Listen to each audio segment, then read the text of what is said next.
Abu Bakr and Umar and Uthman were enemies of Hazrat Ali. Would Hazrat Ali have named his own sons after them?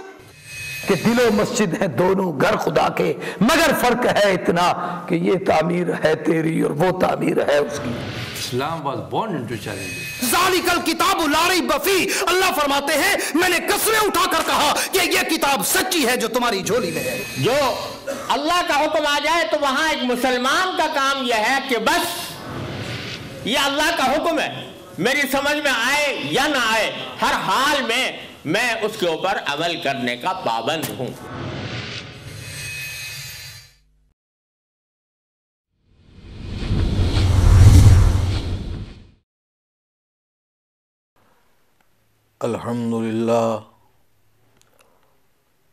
الحمدللہ وکفا وسلام علی سید الرسل وسلام علی سید الرسل وخاتم الانبیاء. اما بعد فاعوذ باللہ من الشیطان الرجیم. بسم اللہ الرحمن الرحیم. نحن نقص علیک نبأہم بالحق انہم فتیۃ آمنوا بربہم وزدناہم ہدی. آمنت باللہ وصدق اللہ مولانا العظیم وصدق رسولہ النبی الکریم ونحن علی ذالک من الشاہدین والشاکرین والحمد للہ رب العالمین. ان اللہ وملائکتہ یصلون علی النبی یا ایہا الذین آمنوا صلوا علیہ وسلموا تسلیما. اللہم صل علی محمد وعلی آل محمد کما صلیت علی ابراہیم وعلی آل ابراہیم انکا حمید مجید. اللہم بارک علی محمد وعلی آل محمد کما بارکت علی ابراہیم وعلی آل ابراہیم انکا حمید مجید. یا رب صلی وسلم دائما ابدا علی حبیبک خیر الخلق کلہم. سامعین محترم، ہماری گفتگو جاری تھی اس مسئلے پہ کہ ہر چیز کو ہر وقت جاننے والا ہر جگہ وہ صرف اور صرف اللہ تعالیٰ کی ذات ہے. اللہ تعالیٰ کی ذات کے علاوہ کوئی یہ دعویٰ نہیں کر سکتا کہ میں ہر وقت ہر جگہ ہر کسی کی خبر گیری کرنے والا ہوں. اگر کوئی ایسا دعویٰ کرتا ہے یہ دعویٰ قرآن و حدیث کے خلاف ہے. میں نے پہلے دو دلیلیں پیش کیں. ایک جو مشرکین مکہ نے میرے آقا کی بارگاہ میں آ کے سوالات کیے تھے، جس پر 18 دن وحی کا سلسلہ منقطع رہا. 18 دن کے بعد وحی نازل ہوتی ہے، اللہ کا قرآن آتا ہے، اللہ تعالیٰ اپنے محبوب کو تسلی دیتے ہیں، اور تسلی بھی اس انداز سے کہ میرے محبوب آپ پریشان نہ ہوں. اللہ تعالیٰ آپ کو کیسے چھوڑ سکتا ہے؟ آپ کے سر پر تو اللہ تعالیٰ نے طٰہٰ کا تاج رکھنا ہے. آپ کو تو اللہ تعالیٰ نے مزمل کی شان عطا فرمانی ہے. آپ کو تو اللہ تعالیٰ نے قاب قوسین کا لقب عطا کرنا ہے. میرے محبوب، آپ کی ہر آنے والی گھڑی پہلی گھڑی سے ترقی والی ہوگی، اس کے اندر بلندیاں نصیب ہوں گی، اس کے اندر رفعت حاصل ہوگی. میرے محبوب، جہاں تک مشرکین مکہ کی بات کا تعلق ہے آپ اس سلسلے میں پریشان نہ ہوں، لیکن ایک مسئلہ تھا جو میں نے آپ کو سمجھانا تھا، اور قرآن مجید نے ان الفاظ کے ساتھ اپنے محبوب سے مخاطب ہو کے کہا۔ اللہ ارشاد فرماتے ہیں وَلَا تَقُولَنَّ لِشَيْءٍ إِنِّي فَاعِلٌ ذَلِكَ غَدًا، میرے محبوب یہ نہ فرمایا کریں کہ کل میں ایسے کر دوں گا۔ آپ تو اللہ کے نبی ہیں، آپ تو اللہ کے محبوب ہیں، آپ تو اللہ کے پیارے پیغمبر ہیں، پیارے رسول ہیں، یا اللہ اور کیا کہوں؟ فرمایا الا ان یشاء اللہ، میرا ذکر کیا کریں، میرے حوالے کیا کریں، میرا نام لیا کریں، اس لیے کہ جو کشتیاں میرے حوالے کر دی جائیں پھر ان کا میں خود ذمہ دار بن جاتا ہوں۔ یہاں میں ایک بات عرض کرنا چاہوں گا، حضرت یوسف علیہ السلام بڑے مشہور اللہ کے نبی ہیں۔ بھائیوں نے آپ کے والد گرامی قدر، اپنے والد گرامی قدر سیدنا یعقوب علیہ السلام سے عرض کیا کہ ابا جان، ہمارا دل چاہتا ہے، موسم بہار ہے، ہمارا یہ بھائی یوسف کبھی جنگل کی سیر کو نہیں گیا، ہمارا دل چاہتا ہے کہ کل ہم اپنے اس بھائی کو جنگل کی سیر کے لیے ساتھ لے کے جائیں۔ حضرت یعقوب علیہ السلام نے ان کی بات کو سن کے ارشاد فرمایا، مجھے اس بات کا خوف ہے، اس بات کا ڈر ہے کہ آپ میرے بیٹے کو جنگل میں لے کے جائیں، آپ بے فکر ہو جائیں، بے پرواہ ہو جائیں، کہیں جنگل کا بھیڑیا وہ میرے بیٹے کو اپنا لقمہ نہ بنا لے۔ سورہ یوسف کے اندر پوری اس کی تفصیل موجود ہے۔ بھائیوں نے آگے جواب دیا، ابا جان، ہم قوت والے، ہم طاقت والے، ہم نوجوان، ہماری موجودگی میں ایسا ہو جائے؟ حضرت یعقوب علیہ السلام ان کے مجبور کرنے پہ مجبور ہو گئے کہ اپنے بیٹے یوسف علیہ السلام کو اپنے ان بیٹوں کے ہمراہ جنگل میں بھیج دیں۔ یہاں بھی میرا نقطہ یہ ہے کہ اگر حضرت یعقوب علیہ السلام کو یہ علم ہوتا، یہ پتہ ہوتا کہ میرے بیٹے میرے ساتھ فریب کر رہے ہیں، میرے بیٹے میرے ساتھ غلط بیانی کر رہے ہیں، ان کا یہ مقصد نہیں کہ جنگل میں لے جا کے انہیں سیر کرائیں گے، بلکہ یہ حسد کی وجہ سے، عناد کی وجہ سے انہوں نے ایک فیصلہ کر لیا ہے کہ ابا جان سے جدا کر کے ان کو وہاں کنویں کے اندر ڈال دیا جائے گا تاکہ ابا جان کی نظروں سے اوجھل ہو جائیں۔ ان کا بہت زیادہ ہمارے مقابلے میں یوسف علیہ السلام سے پیار ہے۔ میں یہاں بھی سامعین سے گزارش کروں گا کہ ٹھنڈے دل سے ذرا آپ سوچیں کہ حضرت یعقوب علیہ السلام اس لیے بھیج رہے ہیں تاکہ میرا بیٹا جنگل میں سیر کر کے آئے گا، میرا بیٹا جنگل کی بہاروں سے لطف اندوز ہو کے آئے گا۔ ان کو علم نہیں تھا کہ بیٹوں کا کیا منصوبہ ہے، بیٹے کس لیے میرے اس بیٹے یوسف علیہ السلام کو ساتھ لے جانا چاہتے ہیں۔ چنانچہ لے گئے، یہی ہوا، رسیوں سے باندھا، کنویں کے اندر پھینک دیا۔ میرے محترم دوستو، پھر آپ حضرات جانتے ہیں کہ 40 سال حضرت یعقوب علیہ السلام اپنے اس بیٹے کے فراق کے اندر روتے رہے۔ قرآن کہتا ہے